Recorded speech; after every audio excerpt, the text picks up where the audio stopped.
Party of इंडियाचा, Republican Party of इंडियाचा।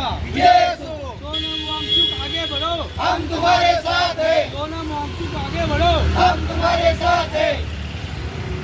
धर्मेंद्र प्रधानचा, धर्मेंद्र प्रधान, धर्मेंद्र प्रधान, हम मोदी सरकार, हम मोदी सरकार। जय भीम। मी Republican Party of India Satara जिल्हा अध्यक्ष मदन बापू खंकाळ।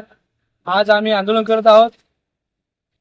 रिपब्लिकन पार्टी ऑफ इंडिया राष्ट्रीय अध्यक्ष दीपकभाऊ निकाळजे, महाराष्ट्र प्रदेशाध्यक्ष बाळासाहेब पवार, आमचे महाराष्ट्राचे महासचिव दादासाहेब बोळ यांच्या आदेशाने आज आम्ही सोमन वांगचुक हे जवळजवळ 20 दिवस झाले उपोषणाला बसलेले आहेत दिल्लीमध्ये।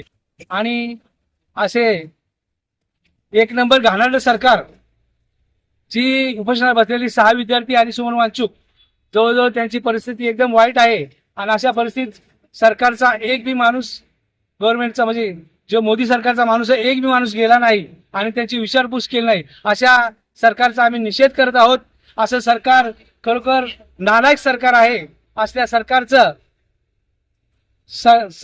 जर पोस्ट बघितली, सर्वजण त्यांना एवढी नावं ठेवतात, परंतु याच्यावर दुर्लक्ष करत आहेत। आणि सोमन वांगचुकला आम्ही सर्व महाराष्ट्रातून जेवढं रिपब्लिकन पक्ष आहे आणि अनेक पुरवणी संघटना आहेत यांनी सपोर्ट केलेला आहे। आणि जे उद्या जी सोमवारी आंदोलन आहे त्या आंदोलनाला आम्ही रिपब्लिकन पार्टी ऑफ इंडिया यांच्या वतीने आम्ही सहकार्य करणार आहे। आम्ही सर्व साथीदार, आमचे सर्व जिल्हाध्यक्ष, सर्व आघाड्या आम्ही इथं आंदोलन येणार आहे सोमवारी।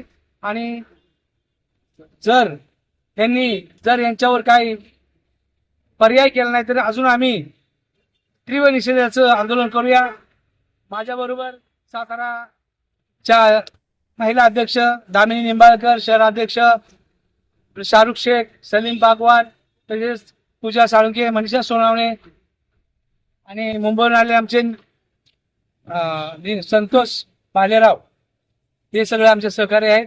तर आम्ही सोमवारी आम्ही पुरवणी संघटनेबरोबर आम्ही यांच्यावर आम्ही आंदोलन करूया। जय भीम।